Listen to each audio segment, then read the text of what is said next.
So the goal here is not necessarily a fast metabolism, but an efficient one. If you implement these 5 easy tips, you're gonna notice fat loss disappearing off your body day by day, and it's going to stay off.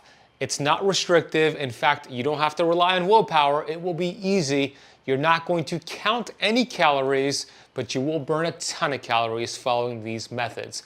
Let's start with the first tip here. The first most important step here is to get fat adapted.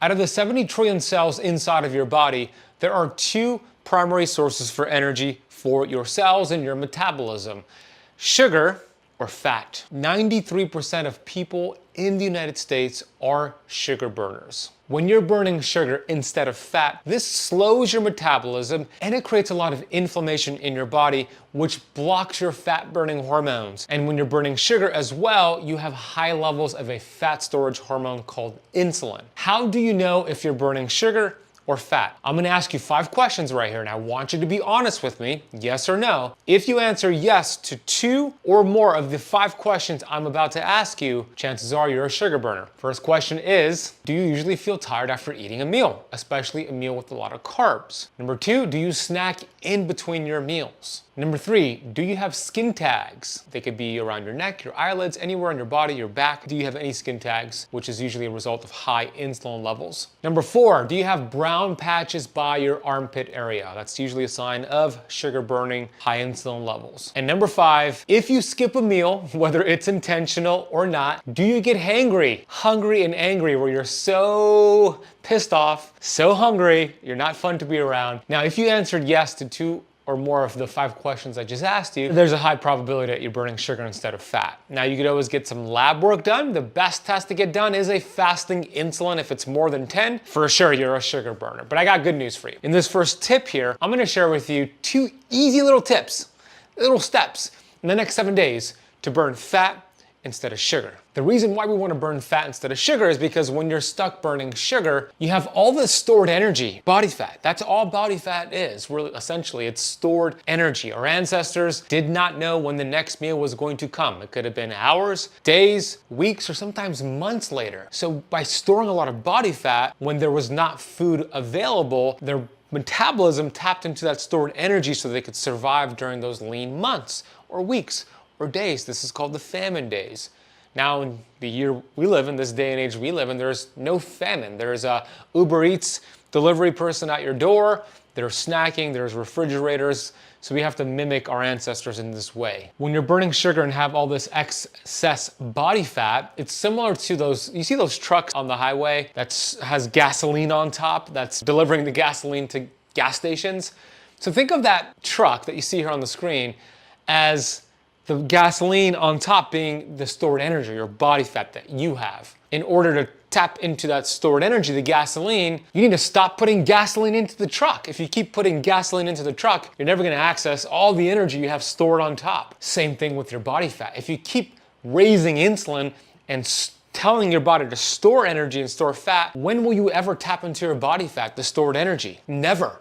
So the goal is to become fat adapted, because when you become fat adapted, you lower insulin, and then this metabolic switch takes place where now you access your body fat, or in other words, the gasoline on that truck. One of the cool things about being fat adapted as well is that your cells and mitochondria produce 400% more energy when you're burning fat versus sugar. And I'm not gonna get too complicated here, but this is called the electron transport chain, where your metabolism takes these substrates, converts it into energy via the Krebs cycle. And when we look at how the mitochondria produce energy called ATP from fat versus the energy from glucose, fat is giving you 400% more ATP. This is really important because when you're producing more energy, naturally, your metabolism, is going to raise its metabolic rate, meaning your metabolism will burn more calories, more body fat, sitting on the couch, watching TV, just going through your day-to-day without having to excessively exercise or count a single calorie that goes into your mouth. This is metabolic freedom, my friends. So here is the 2 easy tips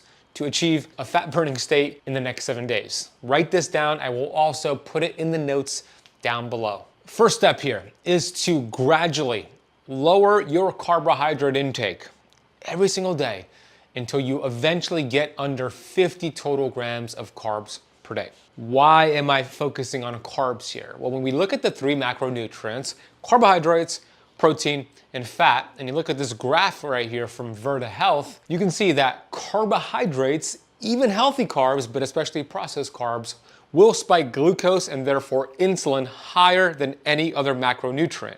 And we just established when insulin is cold, those insulin troops, you're storing fat. You're not burning fat. So always remember, high insulin levels, fat storage state. Low insulin levels, fat burning state. Now, protein has a small insulin response that is safe. Fat doesn't touch the dial on insulin. There's a zero spike, as you can see in the graph here.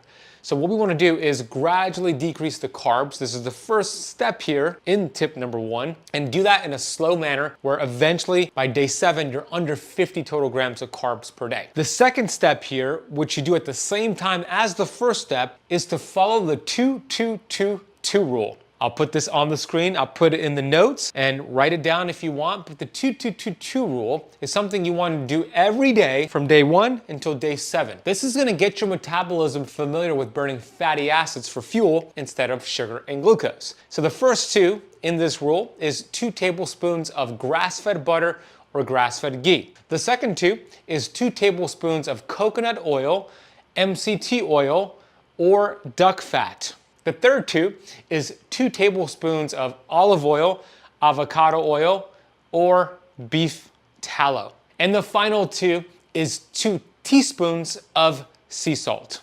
That's going to help replenish the electrolytes you lose as you drop insulin. By day 7, just following these 2 simple steps here, and by the way, I've taken thousands of people from burning sugar to burning fat with these 2 easy steps. It's going to be really cool for you to do this in the next 7 days. By day 7 of doing this, most of you will be in a fat burning state. How do you test for that? The best way is to get a Keto Mojo device and prick your blood, your finger, and get blood and put it into the machine, and it'll tell you if you're in ketosis, essentially 0.5 or higher.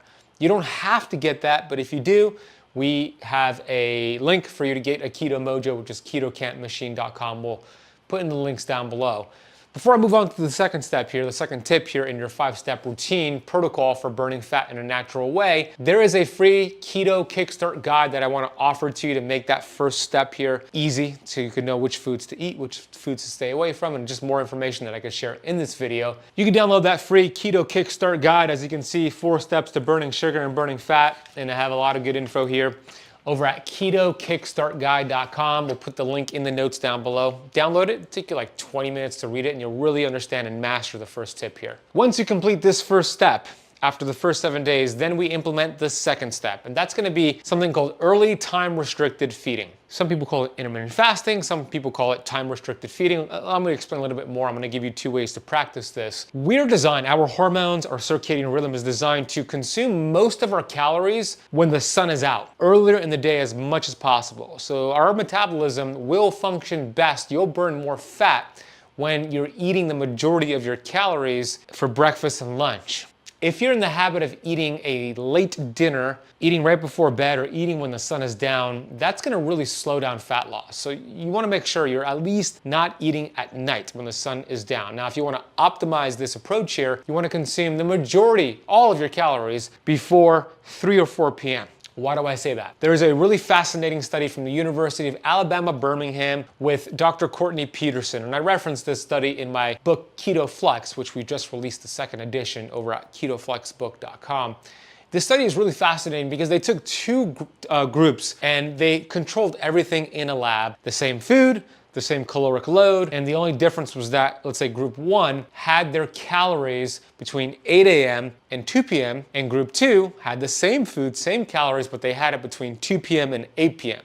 So the first group here did early time restricted feeding. The second group did not. They did time restricted feeding and they benefited, but it wasn't early time restricted feeding. After 4 days, they saw something really fascinating in this study. They saw in group 1, the early time restricted feeding group, 22% more autophagy after 4 days. What is that? That is cellular repair, cellular cleanup. Your body is lowering inflammation and healing its metabolism and senescent cells. They saw 22% more in the group 1 versus group 2.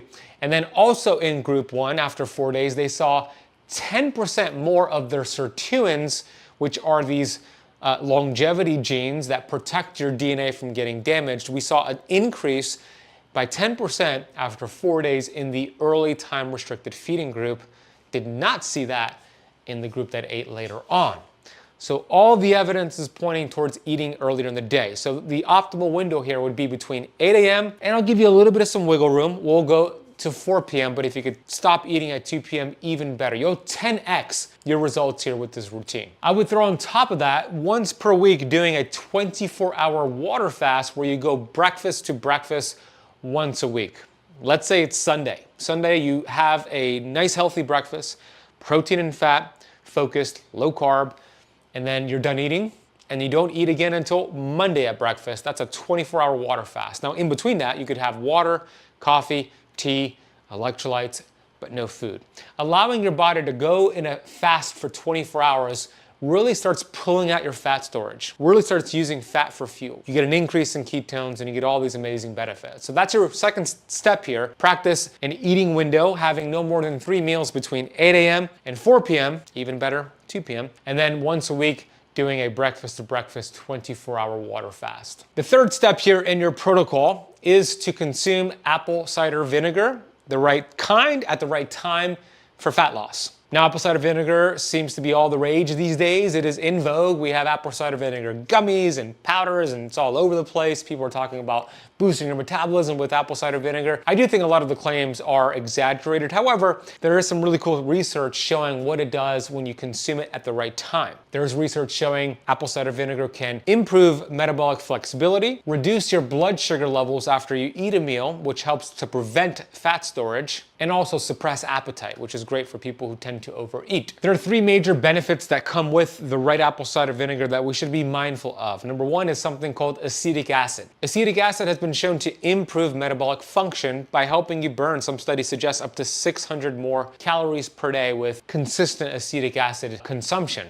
Apple cider vinegar aids in digestion as well, helps your liver, which is a very important fat loss detoxification organ, helps the liver produce healthy amounts of bile to break down the extra fats you're eating so your cells could use those minerals, those vitamins A, D, E, and K. Apple cider vinegar can also help with heartburn and lack of digestive enzymes in your digestive system. And the next benefit of apple cider vinegar is what it does for your blood sugar levels. We just established that the higher your blood sugar levels, the higher insulin is, and the more you signal to your body to store fat. Apple cider vinegar has been proven, especially when you take it at the right time, to lower your blood sugar levels. So that's very, very important for our protocol here today. So here are the 3 best times to consume apple cider vinegar for fat loss. First way is first thing in the morning. When you wake up, grab a cup of water, 8-12 ounces, pour some apple cider vinegar or take a high quality capsule and do that first thing in the morning. It'll help reduce cravings. It'll help you continue fasting if you want to do that, or just help you feel energized as well. The second best time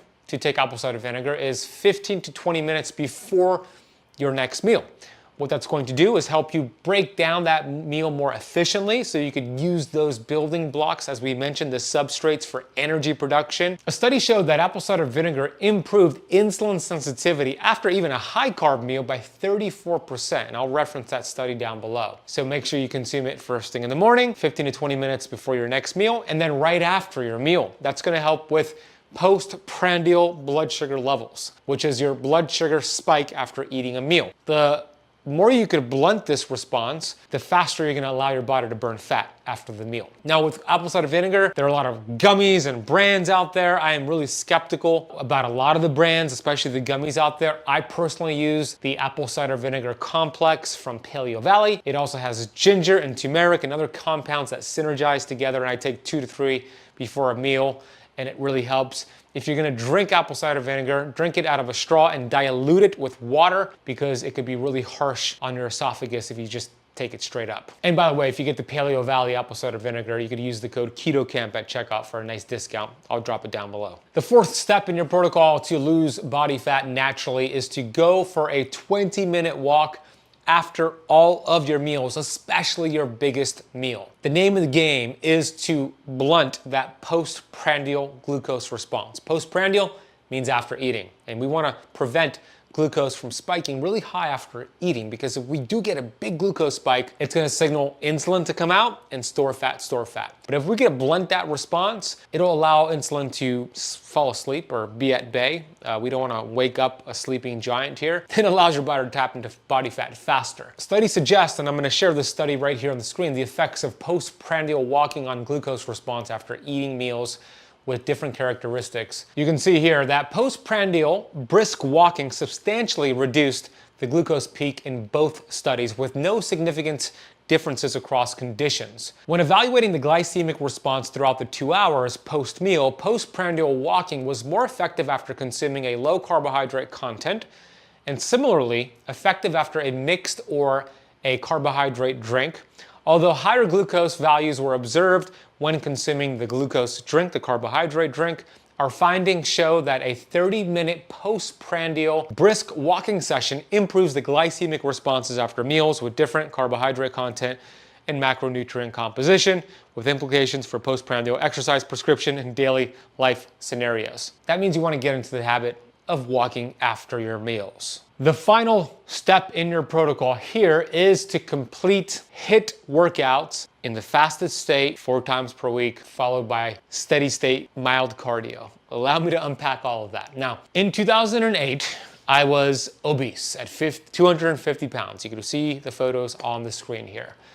And all the steps that I just outlined for you in the protocol helped me achieve going from 250 pounds to 170 pounds, from 34% body fat down to 6% body fat. And one of the things I did on a consistent basis was this tip number 5 here in your protocol: Tabata workouts. And I did them fasted. Before I talk about Tabata workouts, why would we want to do a workout fasted? Well, because when you go into a workout having just consumed a meal or a protein shake or a protein bar or a banana, you're putting the food calories at the front of your metabolism to be burned for energy first. Now, when you go into a workout without having eaten a meal, you're in a fasted state, then you're not putting anything at the front of that metabolic bus. Instead, you're allowing your body, your metabolism, to tap into your body fat real quick for an energy source. So eating a meal before workout delays your body's ability to tap into body fat. But going into a workout in a fasted state, your metabolism will tap right into your body fat. You'll get faster fat loss results. When you're fat adapted, it's a lot easier to do this. If you're not fat adapted and you're a sugar burner, then you have no business doing a fasted workout. That's why I put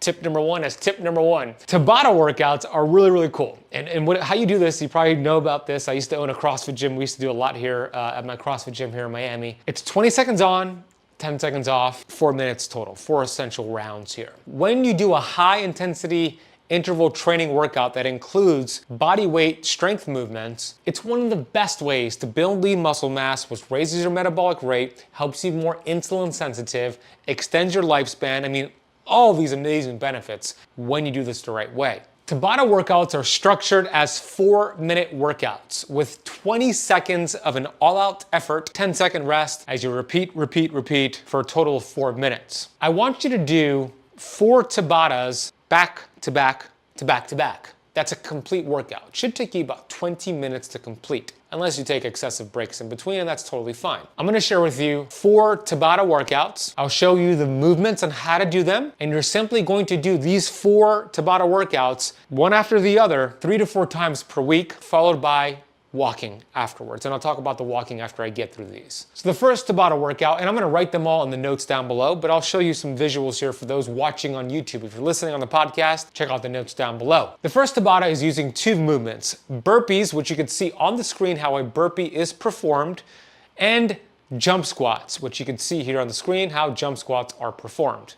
So with this first Tabata workout, you're simply gonna do burpees for 20 seconds. You just grab your phone. This is what I do, and there's some songs that are actually equivalent to Tabatas. You could go on Spotify and type in Tabata music and you could find it, but I simply just grab my phone and you see the timer here. I hit start, and then I do 20 seconds of burpees. As many as you can for 20 seconds. After 20 seconds, you stop, catch your breath, rest for 10 seconds, and then once you hit let's say the next marker, which will be at the 30-second mark here. Then you go into your jump squats, where you squat, jump for 20 seconds, as many as you can for 20 seconds, and then you rest for 10 seconds. That's one full round. You got 4 rounds per Tabata. Then you go back to the burpees for 20 seconds, 10-second rest, etc. So that's the first Tabata. Once you complete that, which is 4 rounds, 4 minutes, you move right into the second Tabata. The 2 movements you're using in the second Tabata is going to be push-ups and alternating lunges. So for 20 seconds, you do as many push-ups as possible. You could do them weighted if regular push-ups are too easy, or you could do them on your knees if regular push-ups are too difficult. 20 seconds of push-ups, 10 seconds of rest. Alternating lunges, which I'll show you here on the screen how to do that, just stepping back and forth with each leg. 20 seconds of lunges, 10 seconds of rest, doing that back and forth for 4 minutes. Once you complete Tabata 2, you move on to Tabata 3. With Tabata 3, you're going to do jumping rope or jumping jacks for 20 seconds, 10 seconds of rest, and then chair dips, and I'll show you a video here. Chair dips, 20 seconds, as many as possible, 10 seconds of rest, 4 rounds. You complete Tabata 3, you move right into Tabata 4, which is gonna be 20 seconds of good mornings. Good mornings are, hopefully we could find a video on this, but when you bend down and up, do as many as you can for 20 seconds, 10 seconds of rest, and then Russian twist where you're sitting down on your butt, legs are elevated and you're going side to side, working up that core. 20 seconds, 10 seconds of rest, 4 rounds as well. And then you complete your full workout. Should take you 20 minutes if you go through each one back to back to back to back, but if you take breaks in between, it'll take a little bit longer. Again, I put those down below in the notes. Once you finish the workout, it's important to do this. And by the way, if you want some really great content for fitness, go check out 𝙎𝙐𝘽𝙎𝘾𝙍𝙎𝙍. His YouTube channel is amazing.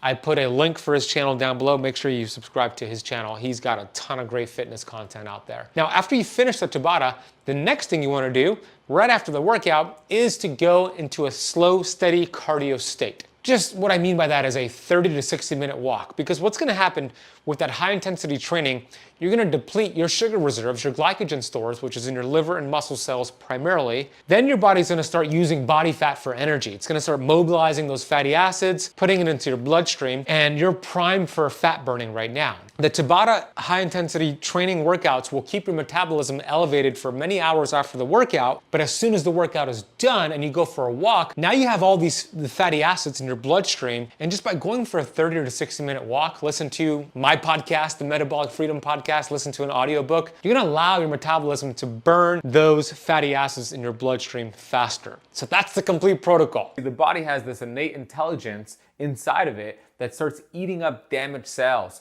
damaged mitochondria, damaged proteins, and if we don't do something about that now, that could lead to cancerous cells and disease, and a lot of nasty things start to happen. I want you to think of the human body as the refrigerator you have inside of your kitchen. Inside of your kitchen, you have that refrigerator which has groceries inside of it.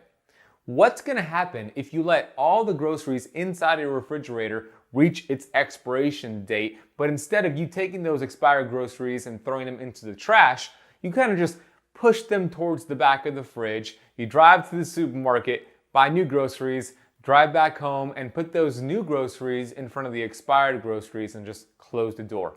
That's gonna be a disgusting environment. Disease, bacteria, mold, it is not going to be a healthy environment. Well, the human body is like that refrigerator. You have cells, proteins, mitochondria that have expiration dates on them. And the only way we get to recycle and get rid of these damaged cells is through this process called autophagy. In fact, the human body requires 70 billion cells every single day that need to be recycled. That's what autophagy is doing. And you might have heard about autophagy and fasting, and yeah, fasting is a powerful way to activate autophagy, but you could actually do it 13 other ways that doesn't even require that you fast. And I'm gonna break down every single one of these ingredients and what it does for you when it comes to autophagy. At the end of this video, I'm gonna give you a bonus tip here, a very, very powerful way to boost autophagy. And no, it's not fasting, and no, it's not something you eat. But if you do this 30 minutes, 5 times a week, oh my gosh, you're gonna get amazing benefits of autophagy. So without further ado, let's get into this list of 13 foods that boost autophagy. The number 1 food ingredient is coffee. Hallelujah, my fellow coffee drinkers. I'm a bit of a coffee snob. I drink high quality coffee. You want to keep in mind that not all coffee beans are created equal. Did you know that coffee is the #1 sprayed crop in the world? Pesticides and herbicides. When you're drinking toxic coffee, Starbucks, Dunkin' Donuts, it opens up your tight junctions in your gut. It causes leaky gut. It creates a lot of inflammation. So when I'm talking about coffee, I'm talking about healthy, organic coffee beans. My favorite comes from Purity Coffee. And if you want to get the beans I get, go to www.ghee.coffee.com. I will also put a link down below. But coffee beans have been shown to activate autophagy. And also, studies show that it helps you produce even more ketones. So if you want to get your ketones on, if you want to get into ketosis faster, coffee might be a good idea for you.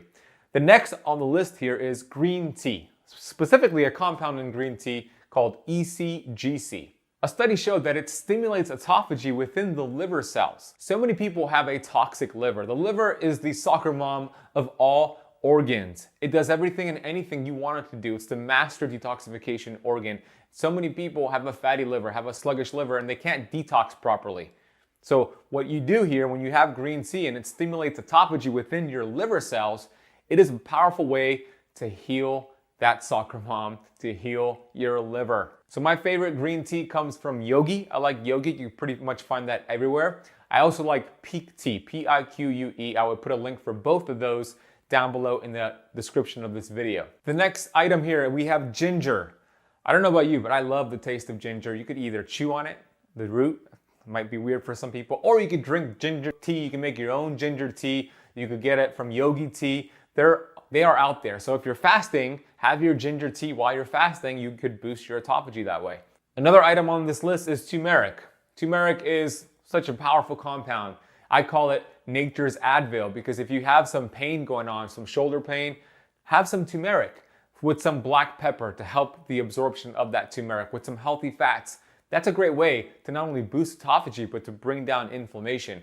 Four Sigmatic makes a great golden milk latte that has turmeric, some coconut milk, and it also helps with inflammation, and it tastes delicious. And I usually have that, and it really helps with my autophagy. Next on the list is sulforaphane. That's a compound that you could find in broccoli. Broccoli sprouts are loaded with it. They actually have 100 times more sulforaphane than the actual broccoli. So go ahead and eat your broccoli. If you want to take a sulforaphane supplement, I highly recommend taking some broccoli sprouts. I'll put a link for the one down below that I recommend. That's been shown to really boost autophagy, and I highly recommend you check out Dr. Rhonda Patrick. She has a lot of information on the topic of sulforaphane. Next is berberine. It's a compound found in a plant. Cool thing about berberine is that not only do studies show that it boosts autophagy, and I'm gonna, by the way, put a study for everything that I'm talking about here, all the compounds, all the ingredients that I go through, I'm gonna put a study that shows how it boosts autophagy, and I'll put it down in the notes. So if you wanna go read that, if you're a nerd like me, you could go ahead and read through that, use it and share it with your family if they need some convincing, or if you need some convincing, click the links down below and do your research. Berberine is also great for regulating blood sugar. Okay, it also helps to balance, or I should say to manage your blood sugar so it's not spiking so high. So to take it before meals is always a good idea.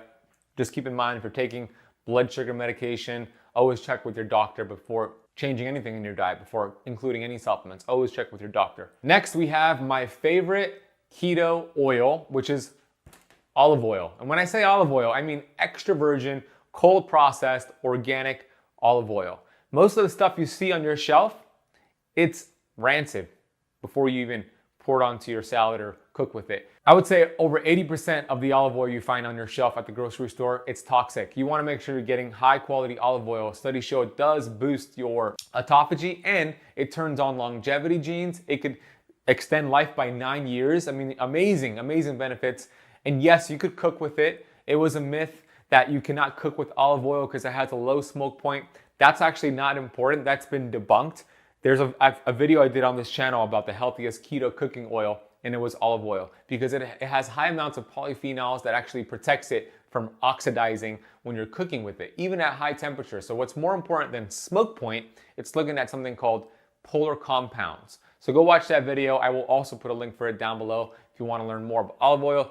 Delicious. I get my olive oil from the Fresh Pressed Olive Oil Club. They handpick my olive oil from Chile and in Europe and different parts of the world, and they deliver it to me every single month. I get 3 amazing bottles. If you want to learn more, if you want to get your first bottle and try it out for $1, go to www.ketocampoliveoil.com. I will also put a link down below. Next, we have coconuts. MCT oil, which is 60% of coconuts contain MCT oil. So you could put some coconut oil or some MCT oil in your coffee or in your tea, and you could get double the bang for your buck when it comes to this autophagy. I love coconuts. It's one of my favorite keto approved fruits. Next on the list, we have reishi mushrooms. I love reishi mushrooms. Not only is it going to help you calm down at night and get you ready for bed, studies show it boosts autophagy. Amazing compound.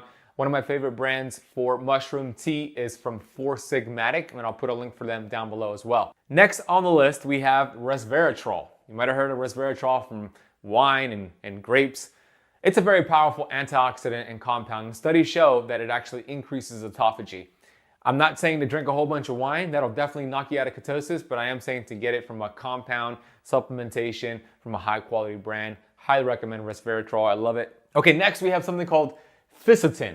What the heck is ficitin, you might be thinking? That's what I thought when I started coming across this research. Ficitin is a flavonoid that's found, it's a molecule that's found in strawberries, apples, grapes, onions, and cucumbers. It's a very powerful antioxidant, and studies actually show that it boosts autophagy. Okay, so you can get it through those foods. You can also get it through smart supplementation. Next, we have something called naringin, which is a flavonoid you can find in citrus fruits like oranges, lemons, grapefruits, and mandarins. It's a great antioxidant, and studies show it boosts autophagy. So you can read that study. I'll put it down below as well.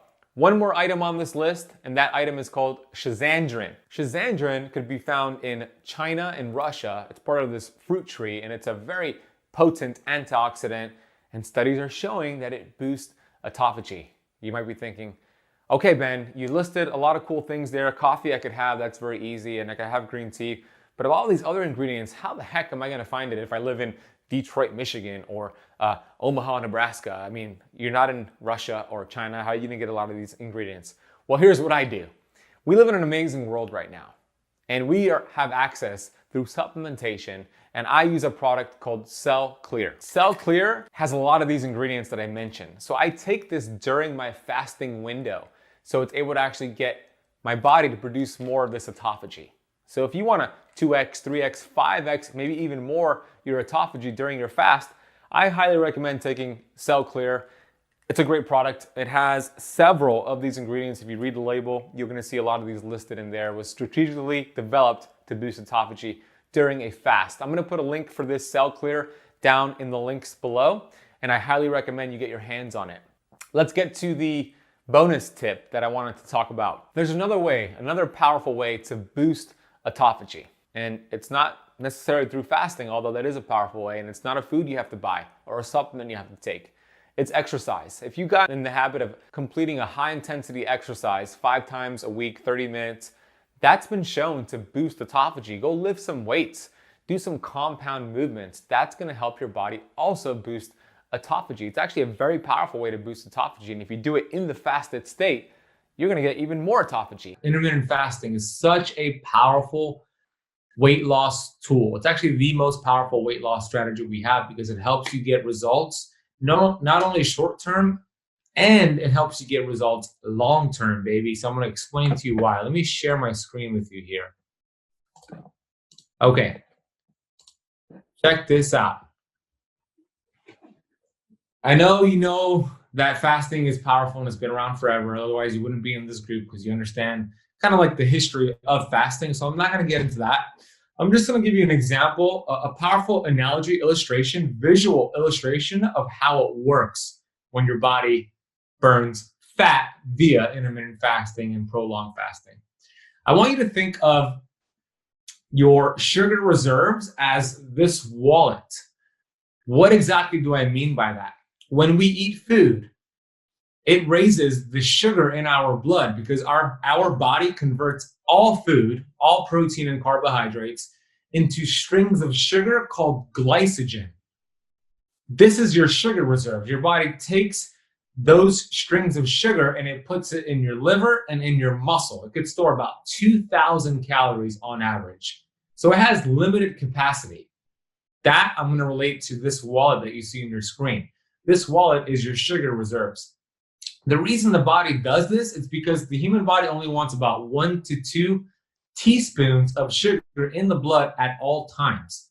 Anything more than that is considered toxic, and the body needs to do something about it.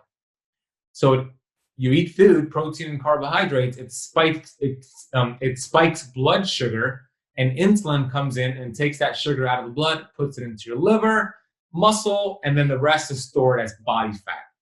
Now, it's very easy access to get into. When you're not eating, your body will burn these sugar reserves first because it's very easy. Like if you pull out your wallet right here and you get cash and then put cash in, very easy access, but it has limited reserves. You only store about 2,000 calories. So think of your sugar reserves as this wallet. Now think of this safe inside of your bank account as your fat stores. It has almost unlimited reserves, but it's harder to get to. It's a longer process to get to. Think about it. In the case of this safe inside of your bank, you need to get in your car, drive to the bank, park, wait in line, go to the teller, show documentation, and then finally, you get access to your bank account, to your safe. Your fat stores are like this safe. It takes longer to get to. It's a longer process to get to, but it has almost unlimited reserves. You can store so much cash in your safe. You can store a lot of body fat on your body. The goal is to get and burn out your wallet, which is a good thing in this case. And then what's left is your bank account, your fat stores. We want to tap into our fat stores, especially if you want to lose 5 pounds, 100 pounds, 200 pounds. It's important to tap into that. The problem with this culture, this day and age, America, it's very hard for people to ever tap into their fat stores. People are eating every 2 to 3 hours. They're constantly spiking glucose. They're constantly putting money in their wallet, never allowing their wallet to deplete so they can get into their bank account, never allowing their sugar reserves to be burned off so they can burn their body fat. The average American eats 17 to 21 times per day.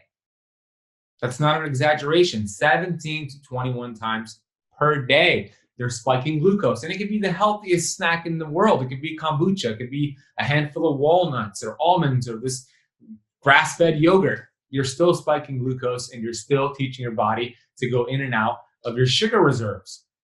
We don't want that. The most powerful way to tap into your fat stores is intermittent fasting, because when you're not eating, your body's gonna burn off your sugar reserves. Burn it off.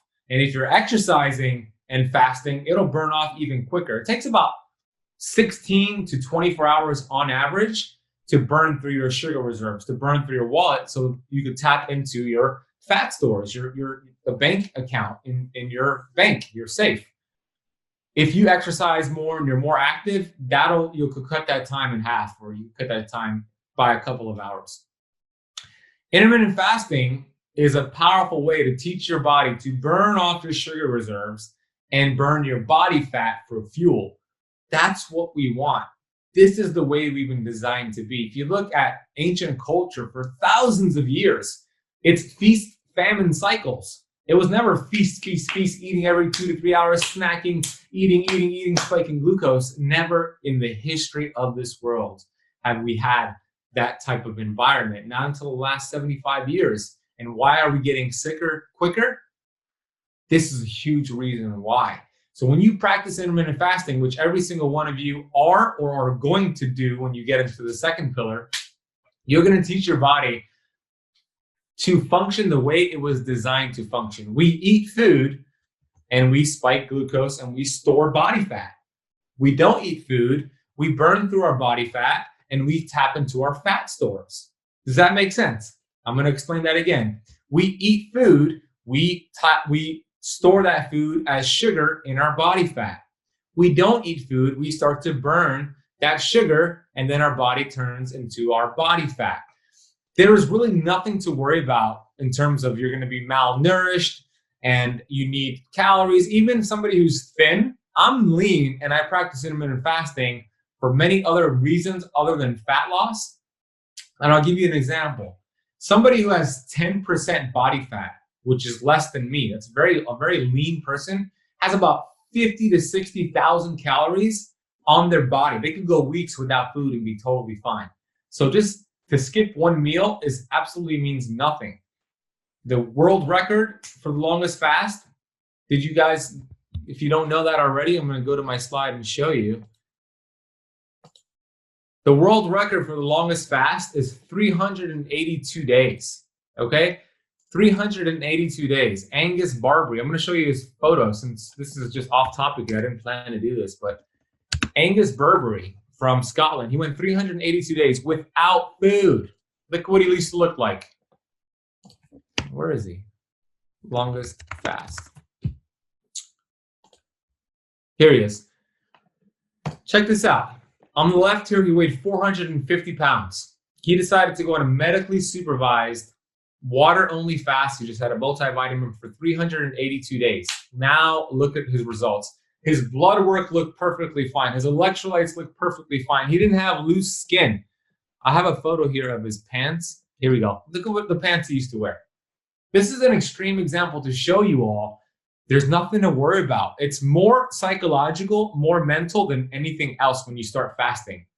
Because you taught your body, oh, it's 5 p.m., I need to eat. You taught your body, oh, it's 8 p.m., I need to eat, or it's breakfast, I need to eat. It's more mental and psychological. I could tell you this, hunger always comes in waves. If you could teach your body to burn fat for fuel, which all of you are doing, anytime you feel hunger, keep yourself busy because it's the hunger hormone ghrelin that's spiking and then it goes back down. All hormones are pulsatile. It's never going to continue to increase and increase, and you can't just function and take it anymore. The structure I have in place with you is designed to teach you how to do it the right way, right? So if you go to the Facebook group, and you go to Keto Camp Inner Circle, and you go to the announcement section, this is the structure, okay? You're starting off with the adaptation phase, okay? You're doing week 1, you're dropping your carbs. Week 2, you're dropping your carbs for 4 weeks. There's no fasting here. You're just doing about a 12-hour fast, which is 8 p.m. to 8 a.m. But there's no extended, no fast longer than that. Once you complete that, then you're going into the fasting period. That's when you start doing intermittent fasting. This is the structure. This 4-pillar structure has taken me 10 years to develop, and you get it. You follow it, you get healthy, you teach your body to burn fat for fuel, you become a rock star. The best time to have apple cider vinegar to repair your metabolism and burn fat, to balance your hormones, and to feel really great. There's a ton of research showing apple cider vinegar boosts your metabolism, suppresses your appetite, and reduces fat storage. The 3 main benefits come from, number 1, the acetic acid found in apple cider vinegar. Acetic acid has been shown to ramp up your metabolism and to curb your cravings by about 600 calories per day and also inhibit fat storage. This helps people lose weight, especially if they've hit a weight loss stall. Apple cider vinegar also aids in digestion. Just about all of us are nutrient deficient to some degree, and most suffer from something called leaky gut. Because apple cider vinegar is so acidic, it actually restores the acidity in your digestive tract. That's very important for breaking down fats and proteins and even carbohydrates. Another benefit of apple cider vinegar is blood sugar stabilization. It's very important to prevent a high blood sugar spike from eating foods, and apple cider vinegar helps that. This is called postprandial glucose. So that's very important whether you're pre-diabetic, diabetic, or somebody just watching this who wants to lose weight and not store a bunch of fat from the meal you ate. Apple cider vinegar will help you do that. Now, as it pertains to fat loss, here's what the studies show on apple cider vinegar. As we mentioned, it helps with postprandial glucose, but it also helps with fasting glucose, and it doesn't break your fast. It also helps to increase your metabolism, so if you want, you could eat more and still burn fat. Helps with improved muscle performance, very important to build muscle for longevity and fat loss. Regulates your appetite, so you feel like you're in control and not your pantry. Decreased insulin, the fat storage hormone, and preventing fat storage in general, and I think we all want that. So here are the 3 best times to have your apple cider vinegar. Number 1, 15 to 20 minutes before your next meal. When you do this, it'll mitigate that postprandial glucose spike, the sugar response from that meal. The acetic acid that we referenced helps with this process, but also helps you digest that meal better too, so you don't have gas and bloating and acid reflux. There was a study that showed apple cider vinegar improved insulin sensitivity after a high carb meal, up to 34%.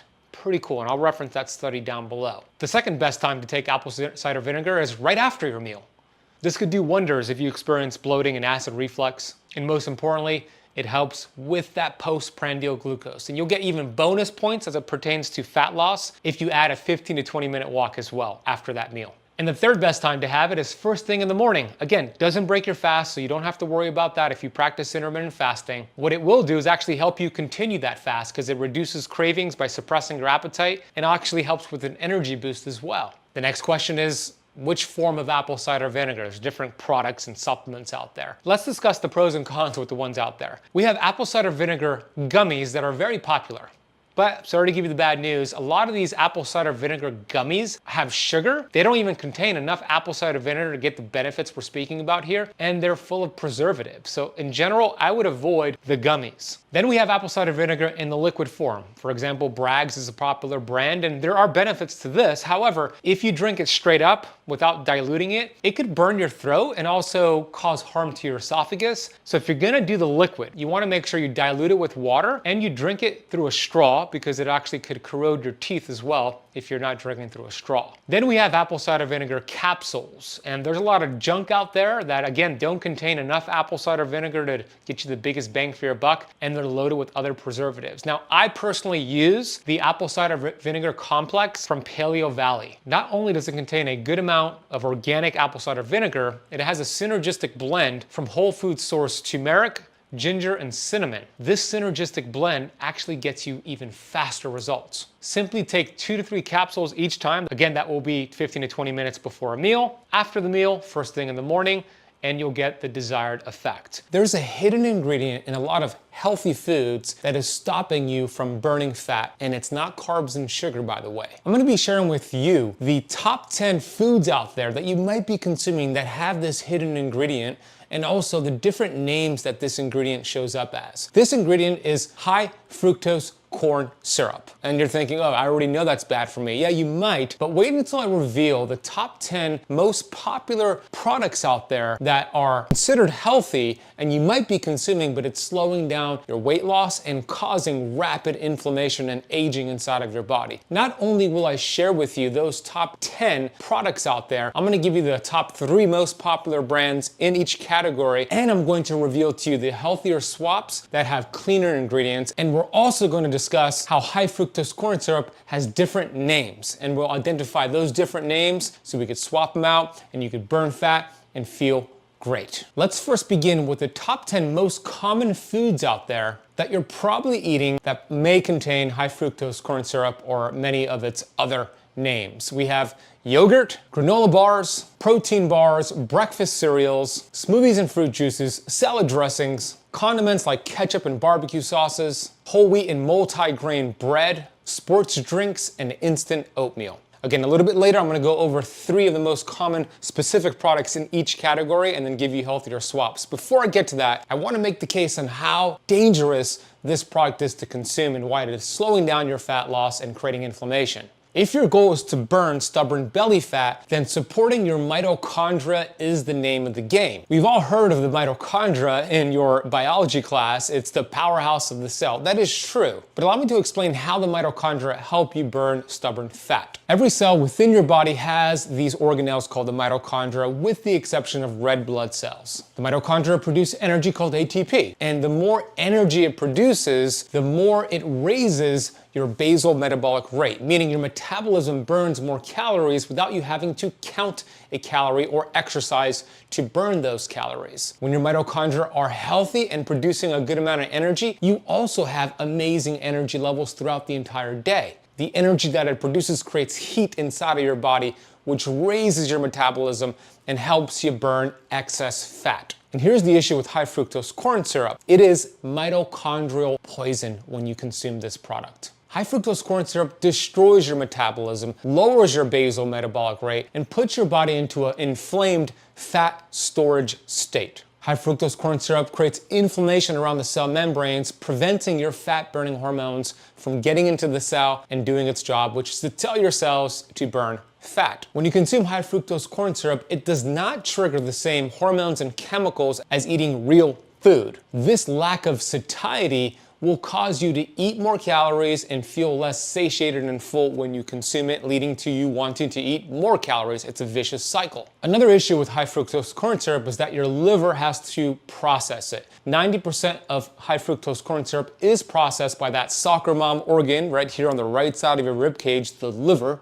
Why do I call her the soccer mom? Because she does everything for the body like your soccer mom does for the family. The liver is responsible for detoxification, for fat burning, energy levels, and of course, helping you break down dietary fat and using it for energy. When you consume high fructose corn syrup, it leads to excess fat accumulation around that liver, which then leads to fatty liver disease. Then other organs inside of your body, including your pancreas, begin to get fatty, and then you develop visceral fat, which is the white fat creating pressure on your organs, leading to, of course, weight gain and a shortened lifespan. When you consume high fructose corn syrup, it disrupts two hormones I'm going to focus on here, a hormone called ghrelin and a hormone called leptin. Ghrelin is kind of like a gremlin. It's that hormone that makes your stomach rumble. It's that hormone that tells your body and your brain, find carbs, find food, eat something right away. So ghrelin is the gremlin. Nobody likes it for it to be around. It is annoying and it causes you to eat more food, eat more calories, especially unhealthy calories. Leptin is another hormone that acts opposite of ghrelin. Leptin tells your brain, you're full, you're satiated, put down the fork, no need to go to the pantry, continue going on without having to eat something. When you consume high fructose corn syrup, it raises the hormone ghrelin, the hunger hormone, and decreases the satiety hormone leptin. It's one of the fastest ways to put on fat inside of your body. Consume high fructose corn syrup. There's a great book out there called Nature Wants Us to Be Fat, and I interviewed the gentleman who wrote the book on my Metabolic Freedom podcast. His name is Dr. Richard Johnson. And in the book, he made the case that animals in the wilderness, for bears, for example, they will consume a whole bunch of fructose, which is really concentrated in high fructose corn syrup, for the purpose of putting on as much body fat as possible before hibernation.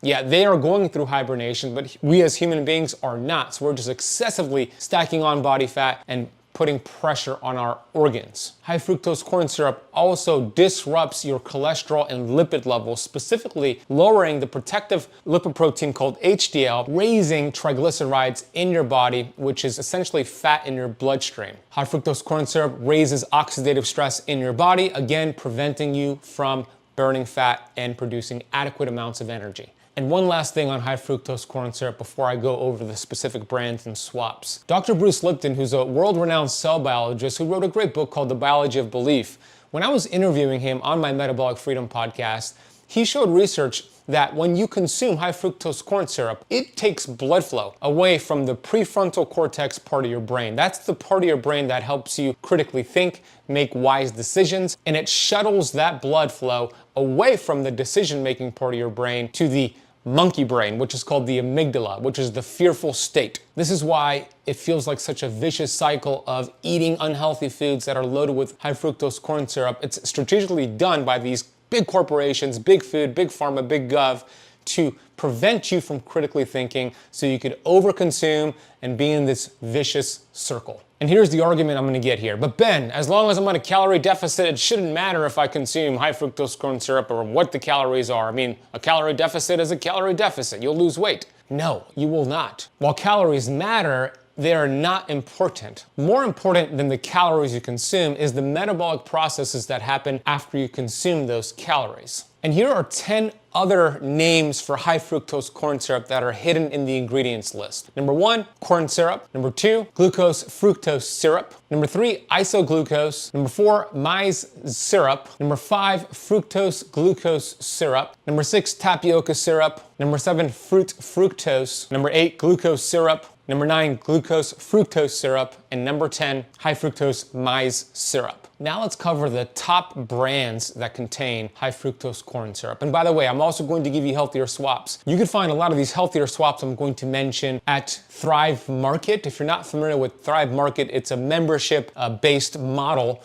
where it's kind of like Costco meets Whole Foods, where you pay an annual fee. That's not a lot of money, but you get discounts to a lot of these healthier products. And you can learn more about Thrive Market and get a nice discount to receive 30% off your first order and some free gifts by clicking the link in the notes down below. Okay, here are the top 3 most popular brands in each of those 10 categories I spoke about, and then the healthier swaps. Let's start with yogurt. These 3 yogurt brands contain variations with high fructose corn syrup. Yoplait yogurt, Dannon fruit at the bottom yogurt, and Activia Light. Healthier swaps to those will be GT's Cocoa Yo, Wallaby Organic Aussie Greek Yogurt, Maple Hill Creamery Yogurt, and 100% grass-fed kefir. Now let's discuss granola bars. Here are the top 3 brands that contain high fructose corn syrup. Quaker Chewy Granola Bars, Nature Valley Sweet and Salty Nut Bars, and Kellogg's Nutri-Grain Bars. Healthier swaps for this, although granola in general is not ideal for weight loss, but if you're gonna do a healthier swap, then Purely Elizabeth granola is better than most brands out there. There's no high fructose corn syrup in their products. Now let's discuss protein bars. The top 3 brands that have high fructose corn syrup are the Power Bar, MetRx Big 100 Bars, and Cliff Builders Protein Bars. Healthier swaps would be Paleo Valley Beef Sticks, Epic Protein Bars and Beef Jerky, and Bulletproof Collagen Bars. Now let's move on to breakfast cereals. Here are the top 3 brands that contain high fructose corn syrup. Kellogg's Frosted Flakes, Fruit Loops, and General Mills Trix. Healthier swaps that do not contain high fructose corn syrup would be 3 Wishes cereal and Catalina Crunch. Now let's move on to smoothies and fruit juices. Here are the top 3 brands you want to avoid. Minute Maid, V8 Splash, and Naked Juice smoothies. A lot of these varieties contain a high concentration of fructose and high fructose corn syrup. I don't have any swaps for these because fruit juice and smoothies in general are just not gonna be healthy for you, and they're not gonna help you burn fat, they're gonna help you store fat. What you can do as a swap here is to have the whole fruit, especially around exercise. That'll be much better for you. Next we have salad dressings. You wanna avoid Kraft's salad dressings, Hidden Valley Ranch salad dressing, and Ken's Steakhouse salad dressings. Healthier swaps and alternatives will be from Primal Kitchen salad dressings. They have a whole bunch of different types. They're all clean, no high fructose corn syrup, no bad seed oils. They use avocado oil. It's personally what I use. Next, we have some condiments like barbecue sauce and ketchup. Here are the brands you want to avoid. Heinz ketchup, Hunt's ketchup, Del Monte ketchup, Sweet Baby Ray's barbecue sauce, Casey Masterpiece barbecue sauce, and Kraft Original barbecue sauce. All of these are loaded with hidden ingredients that contain high fructose corn syrup. Healthier swaps, again, the Primal Kitchen is a great brand for ketchup and barbecue sauce, no high fructose corn syrup. In addition, Annie's Organic Ketchup is also a good option too. Next, we have whole wheat and multi-grain breads. Here are the brands you want to avoid. Wonder Bread, Sara Lee Bread, and Arnold Brownberry Oro Wheat Bread. Healthier swaps, although bread in general is not a good idea if you want to lose weight. But if you're gonna choose a bread, I would recommend Base Culture sourdough bread. No seed oils, no high fructose corn syrup. Pretty good. Next, we have sports drinks. Here are the ones you want to avoid. Gatorade, Powerade, and All Sport. Healthier swaps would be high quality electrolytes that are sweetened with either monk fruit or stevia. My personal favorite brands are Element, Redmond's Relight, Keto Chow, and Ultima. I have some coupon codes for a couple of these companies, which I'll put in the notes down below. Now we have instant oatmeal. The brands you want to avoid are Quaker Oat Instant Oatmeal, Great Value Instant Oatmeal, and Market Pantry Instant Oatmeal. They typically contain high fructose corn syrup. Healthier swaps, again, for this, it's a tricky one because oatmeal is a fat storage sort of meal, not a fat burning meal, so I would just remove oatmeal in general. A better option if you're looking for a healthy breakfast would be eggs and bacon cooked in butter. Great fat burning meal, it's gonna help with your energy levels as well. Disease is on the rise. 1 in 2 men are diagnosed with cancer. For women, it's 1 in 3. More than 60% of Americans are diabetic or pre-diabetic. By the year 2032, they're predicting that 1 in 2 children will be born on the autism spectrum. 1 person dies from heart disease every 33 seconds, about 695,000 people. That's 1 in every 5 deaths.